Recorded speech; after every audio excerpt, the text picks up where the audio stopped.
मैं उसके लिए जीवन भर आपका आभारी रहूंगा, आपका हमेशा हमेशा आभारी रहूंगा। मंच पर मौजूद सरपंच सज्जन जी, राजकुमार नंबरदार जी, सुरेंद्र सेन जी, बाबूजी कुर्सी दे दो, बाबूजी को कोई कुर्सी दे दो, बाबूजी प्लीज बैठो बैठो।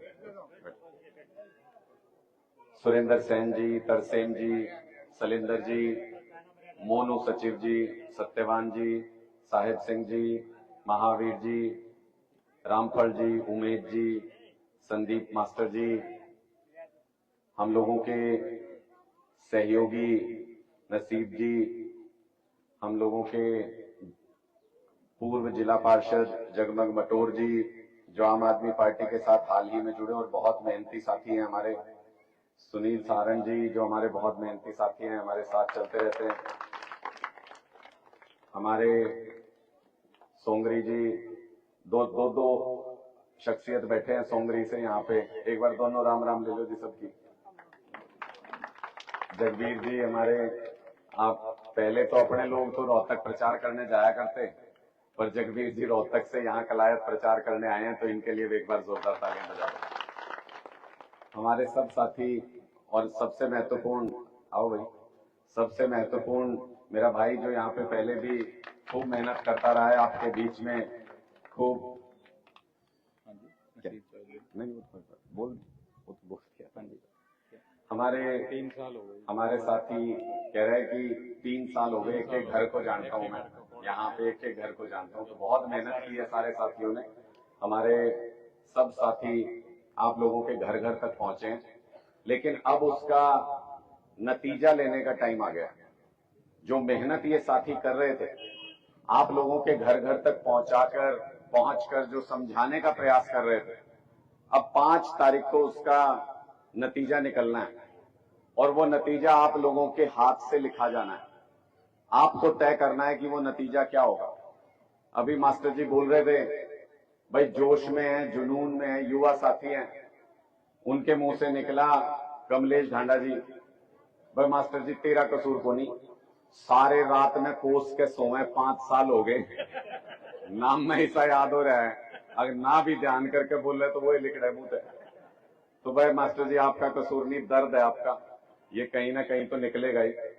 लेकिन जो हालात हैं अपने कलायत के, मुझे लगता है जैसा मैं सोचता हूं आप लोग भी वैसा ही सोचते हो।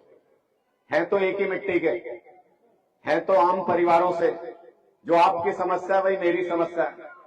हम भी आम परिवारों में पैदा हुए हैं, एक छोटे किसान परिवार में पैदा हुए, हम लोग भी वही संघर्ष किया हमने भी जीवन में जो आज आप कर रहे हो। तो मुझे नहीं लगता कि हमारा और आपका सोचने का तरीका अलग अलग है, हम एक सा ही सोचते हैं। और कैसे सोचते हैं, अगर एक सा सोचते हैं तो फिर मेरी और आपकी सोच इस मामले में भी मेल खाएगी कि कलायत पिछले 30-40 साल से 3 परिवारों के बीच में उलझा हुआ है। 30-40 साल हो गए कलायत को, कभी एक परिवार, कभी दूसरा, कभी तीसरा।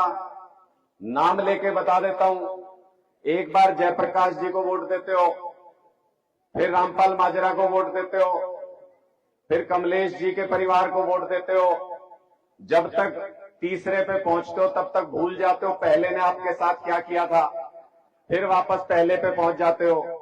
30 साल से 3 परिवारों के बीच में चक्री काट रहा है कलायत, बार बार चक्कर काट रहा है, लेकिन उसके बावजूद भी कुछ नहीं मिला कलायत को। अगर कुछ मिला हो तो बता दो। आप अगर घर में भगवान ना करे, अगर कोई हारी बीमारी अगर आ जाए, आप अगर अस्पताल भी जाओगे ना इलाज कराने के लिए, इलाज नहीं मिलता वहां पे। क्या मिलता है, एक कागज के ऊपर लिख देते हैं पीजीआई चंडीगढ़, पीजीआई रोहतक। क्यों भाई, यहां इंसान नहीं रहते, यहां पे अच्छे इलाज की सुविधा नहीं हो सकती, यहां पे क्यों नहीं है अच्छे अस्पताल? ये सवाल हम सब के मन में है, लेकिन हर कोई अपने संघर्ष में लगा हुआ है, अपना पेट पालने में लगा हुआ है, परेशान है अपनी परेशानियों से, इसलिए सोचते हैं भगवान की मर्जी थी, मेरा ही कष्ट था। ये कष्ट भगवान का दिया हुआ नहीं है, ये कष्ट इन राज परिवारों का दिया हुआ है। जो ये 3 राज परिवार है ना, जिनको लगता है कि मैं नहीं तो मेरा बेटा ही विधायक बन सकता है, पूरे कलायत में कोई और इंसान नजर नहीं आया इनको लगा कि मैं नहीं तो मेरा बेटा ही बनेगा। इसलिए अपने परिवार में से भी, अपने बाहर से भी, अपने गांव से भी, अपने गुहांड से भी कोई तो नजर आ जाता है इनको, कोई नहीं नजर आया। खुद अपना घर भरने में लगे हुए हैं सारे के सारे। इसलिए आप लोगों को सोचना पड़ेगा कि क्या बदलाव के लिए तैयार हो, और अगर बदलाव के लिए तैयार हो तो उसके लिए क्या करना पड़ेगा ये भी सोचना होगा। 3 राज परिवारों के मुकाबले आपका बेटा एक आम घर से आया हुआ लड़का अकेला टक्कर दे रहा है। अकेला खड़ा हूं इन तीनों के मुकाबले। तमाम साजिशें होंगी, तमाम ऐसी कोशिशें होंगी हमको दबाने की, हमको डराने की, लेकिन डरदा नहीं मैं बिल्कुल भी। अपा ऊपर वाले तो और मां बाप पे छोड़ के डरते नहीं किसी पे।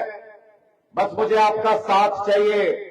अगर आप लोग साथ दे दोगे तो इस बार एक आम आदमी 3 राज परिवारों की जमानत जब्त कराएगा कलायत के अंदर। आपका साथ चाहिए।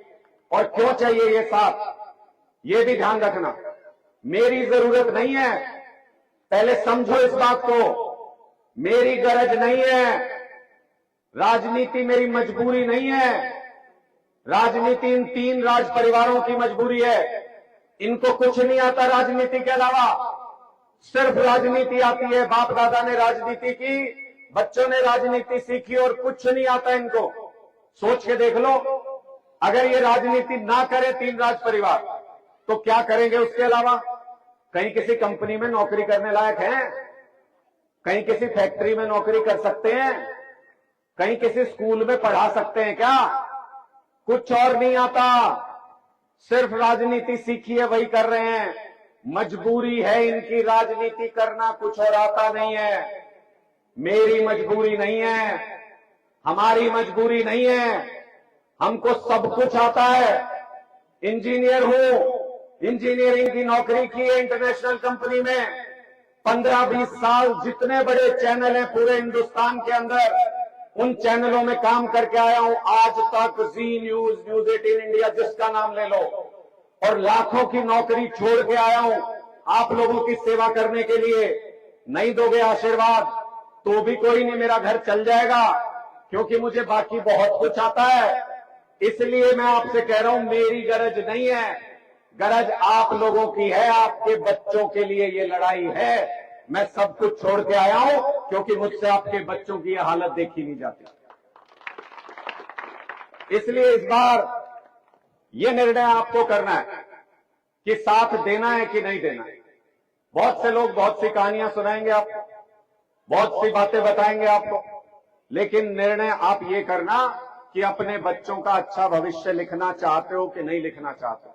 क्या है कलायत के हाल आज के दिन में?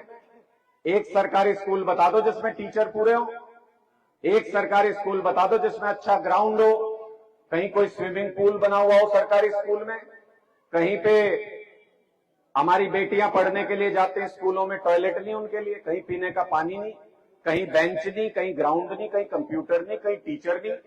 तो फिर हमारे बच्चे सिर फुड़वाने थोड़ी जाते हैं स्कूल में, पढ़ने के लिए जाना होता है स्कूल में। पढ़ाई का इंतजाम तो है नहीं। और जब स्कूल छोड़ देते हैं आप लोग, पेट काट काट के प्राइवेट स्कूल में पढ़ाने का प्रयास करते हो, तो फिर कहते हैं सरकारी स्कूल में बच्चे नहीं है, स्कूल बंद करना पड़ेगा। अरे भाई, बच्चे पैदा होने थोड़ी बंद हो गए गांव में। हमने बच्चे पैदा होते ही विदेश थोड़ी भेज दिए।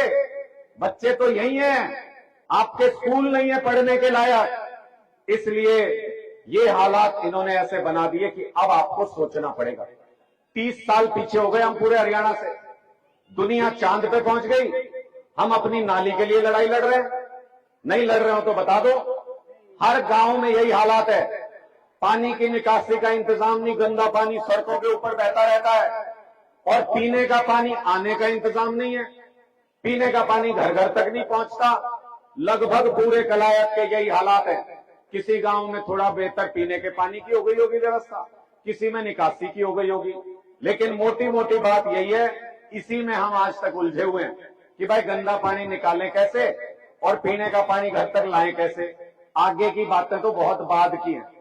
तो फिर आपको क्या मिला? स्कूल आपको मिला नहीं, अस्पताल आपको मिला नहीं, आपके गांव गलियां नालियां अच्छी हुई नहीं, बिजली आपको इतनी महंगी बिजली है, पूरे हिंदुस्तान में सबसे महंगी बिजली हरियाणा के अंदर है, और आपके पड़ोस में ये दिल्ली है और ये पंजाब है, यहां पे बिजली मुफ्त है। अब आप पता नहीं क्यों नहीं सोचते, हम पता नहीं क्या सोच रहे हैं, क्यों पीछे हैं। मैं तो बचपन से ये सुनता था, अपने यहाँ रिश्ते नहीं करते दिल्ली की तरफ, नहीं करते ना, क्या तेज है घने उधर के, कहते हैं ना कि भाई तेज आदमी है जो, उनका तो रिश्ते भी नहीं करते अपने उधर।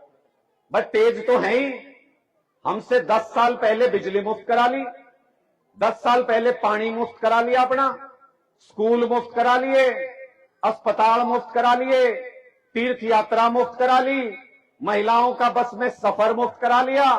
भाई तेज तो है ही, और इससे तेज क्या लोगे, सबसे तेज है दिल्ली वाले। लेकिन उसका गम नहीं है, उसका दुख नहीं है कि दिल्ली वाले तेज हैं, वो तो मैं पैदा हुआ तब से सुन रहा हूं अपने बुजुर्गों से कि दिल्ली वाले तेज हैं। ये पंजाब वाले, ये तो अपने भाई हैं, ये तो अपने पड़ोसी हैं, ये तो अपने साथ के हैं, ये भी 2-3 साल पहले फैसला कर गए, इन्होंने भी निर्णय ले लिया 2-3 साल पहले कि हमको भी चाहिए मुफ्त बिजली। 90% लोगों की बिजली मुफ्त है पंजाब के अंदर, 90% लोगों की आज के दिन। ये बदलाव लेके आए पंजाब के लोग, दिल्ली के लोग, और हम अभी तक सोच ही रहे हैं, हम अभी तक नाली में उलझे हैं। अब इसका किस्सा सुन लो, जिनकी ये बता रहे थे मास्टर जी, कमलेश जी का किस्सा सुनो। 5 साल पहले आपने बड़ा सम्मान दिया, आपने पता नहीं तो एक शब्द चल रहा था, वो बोलते बोलते आप लोगों ने जिता ही दिया उनको, बड़ा सम्मान दिया आप लोगों ने, सर आंखों पे बिठाया। 5 साल हो गए, एक बार भी विधानसभा में कलायत नाम ही नहीं लिया, एक बार भी विधानसभा में कलायत नाम नहीं बोला, एक बार भी। अरे जब कलायत का नाम ही नहीं बोला तो काम कहां से कराएंगे, काम कहां से हो जाएंगे फिर। और ये भी नहीं कि मैं ऐसे ही कह रहा हूं, ये युवा साथी खड़े हैं अपने गांव के, खुली छुट्टी है भाई खाई, यूट्यूब पे ढूंढ के देख लो। अगर 5 साल में एक बार भी विधानसभा में कलायत का नाम लिया हो तो मैं झूठा और आप सच्चे। एक बार भी नाम नहीं लिया, काम तो भूल जो, बाद की बात है काम कुम तो। जब आपकी चुनी हुई विधायक 5 साल तक अपने हलके का नाम ही नहीं ले सकती विधानसभा में, फिर क्यों चुन के भेजा था भाई, फिर मुद्दे कैसे उठाएंगे, फिर सवाल कैसे पूछेंगे। अरे अगर चुन के भेजना है तो ऐसी आवाज तो चुन के भेजो विधानसभा में कि कलायत का नाम ले तो पूरे हरियाणा की राजनीति हिलनी चाहिए, कलायत का रुतबा होना चाहिए, कलायत का रौब होना चाहिए। और ये चुनाव विधानसभा का चुनाव नहीं है। आप में से बहुत से साथी सोच रहे होंगे कि भाई 4-5 जने मुकाबले में हैं और विधायक बनेगा कोई ना कोई। कई तो यूं भी सोचते होंगे कोई सह बन जाए, अपने के फर्क पड़े, फर्क तो तारे पड़े। फिर 5 साल गाड़ दोगे, अब भाई यो अच्छा बनाया, ये अच्छी बनाई भाई, ये काम नहीं कर दे, फिर 5 साल गाड़ मत दिया करो अगर फर्क नहीं पड़ता तो। फर्क तो सबके पड़े, लेकिन वो भी कारण बताऊंगा कि क्यों करते हैं हम ऐसी गलती। लेकिन पहले ये सुनो कि 4 विधायक सीधा सीधा मुकाबला, अगर आप देखो 3 राज परिवार हैं और एक आम परिवार से, 4 लोगों के बीच में मुकाबला है। 4 लोगों के बीच में ये मुकाबला होने जा रहा है। आपको तय करना है कि इनमें से किसको चुनना है। और जब आप इनमें से चुनने के लिए जाएंगे, मशीन के सामने खड़े होंगे, जल्दबाजी मत करना। हम क्या करते हैं, जल्दी मचाते हैं। किसी दोस्त ने, परिवार में किसी ने कह रखा फलाने निशान पे बटन दाबिए, और हम मशीन के पास पहुंचे नहीं, हड़बड़ी में रहते हैं, ढूंढ कर दबा दिया, बस बटन दबाने का चक्कर दबा दिया, आगे भाई 5 साल तक फारी की पापा गाड़ देवांगे। क्यों भाई, कोई जल्दबाजी थोड़ी है। मशीन के पास इस बार जाओ तो खड़े होना, 10 सेकंड के लिए अपनी आंख बंद करना और ये सोचना कि जो बटन दबाने जा रहा हूं इससे मेरे बच्चों का नसीब लिखा जाएगा। और तब आप आंख खोल के जब आप वोट दोगे, मैं गारंटी दे सकता हूं, झाड़ू के निशान के अलावा आपकी उंगली कहीं जा नहीं सकती, कहीं नहीं जा सकती। इसलिए सोच समझ के वोट देना। इस बार आप सिर्फ विधायक नहीं चुनने जा रहे, इस बार आप ये फैसला करने जा रहे हो कि हरियाणा की राजनीति कलायत से चलेगी कि नहीं चलेगी, ये फैसला करना है इस बार आपके हाथ में। बाद में मत कहना कि पछता रहे हैं, बाद में मत कहना कि बताया नहीं था। सारी बातें आपके सामने, इसलिए और ये कई बार आपसे मौका लेंगे, ये कई बार आपसे मौका लेंगे। बार बार आते हैं चुनाव लड़ने के लिए। वो बताया था ना चक्री 1 2 3 1 2 3 जो चल रही है अपनी, उसमें इनके कई बार नंबर पड़ गए। मैं तो आपके बीच में पहली बार वोट मांगने आया हूं। इनको आपने इतने मौके दे दिए। मैं भी तो आप ही का बालक हूं। हाथ जोड़ के झोली फैला के आपसे विनती करता हूं, अपने बच्चों का भविष्य दे दो। आपके बच्चों का भविष्य मांगने आया हूं, एक मौका दे दो। और मुझे पूरी उम्मीद है कि आप लोग आशीर्वाद जरूर दोगे। आप लोग इस बार एक आम आदमी को विधानसभा जरूर भेजोगे जो आपके सवाल उठा सके। और जब आप चुन के भेजोगे तो मैं आपको आज ये भी अधिकार देके जा रहा हूं कि 5 साल तक 24 घंटे अगर आपकी सेवा में हाजिर नहीं रहा, अगर आपके काम नहीं कराए, तो 5 साल बाद अगर आपके बीच में आऊं तो जूत मार के गांव से बाहर निकाल देना। इतना खुला आपको कह के जा रहा। कोई नहीं कहता, कोई नेता नहीं कहता ये बात। दम होना चाहिए इसके लिए कहने का। मुझे भरोसा है खुद पे और अरविंद केजरीवाल पे, इसलिए ये बात कह पा रहा हूं। और क्यों भरोसा है? पूरे हिंदुस्तान में देख लो घूम के, बड़े बड़े नेता कहते थे तुर्रम खाएं हम, उनके पीछे सीबीआई छोड़ दी बीजेपी ने, सारे गुडड़ियां हो गए सब बीजेपी में। लेर अगले दिन पटका पैर ले बीजेपी का। एक अकेला बब्बर शेर अरविंद केजरीवाल, एक अकेला बब्बर शेर, काबू नहीं आया। इनके 150 दिन काट के आया जेल के अंदर। मजाल है बीजेपी गर्दन भी झुका सके अरविंद केजरीवाल की। अपने लोगों की लड़ाई लड़ रहे हैं। लड़ाई क्या है आप सोच के देखो, लड़ाई क्या है? अरविंद केजरीवाल की कुर्सी को जमीन बट रही है मोदी के लिए। झगड़ा है भाई? झगड़ा सिर्फ ये है कि मोदी जी और बीजेपी कहते हैं गरीबों के लिए अच्छे स्कूल मत बनाओ, अस्पताल मत बनाओ, इनको भीड़ बने रहने दो, इनको हमारी रैलियों में चक्कर काटने दो, इनको लाइन में लग के वोट डालने दो, इनको कोई सुविधाएं मत दो। अरविंद केजरीवाल कहते हैं जो तुम्हारे मंत्रियों को, मुख्यमंत्रियों को सुविधाएं मिलती हैं, वो सारी सुविधाएं मैं अपने लोगों को दूंगा, चाहे उसके लिए गर्दन क्यों ना कटानी पड़े। ये लड़ाई है। और इस लड़ाई को वो बंदा तो ईमानदारी से लड़ रहा है, वो तो ईमानदारी से लड़ रहा है। अब आपको सोचना है आप कितनी ईमानदारी से उसका साथ देने के लिए तैयार हो। उसको भी तो मजबूत करो। आप ही लोगों के लिए लड़ रहा है। जब आप उसकी ताकत बढ़ाओगे, जब आप आम आदमी पार्टी के विधायक को चुन के विधानसभा भेजोगे, मजाल है कोई आपके अधिकारों के साथ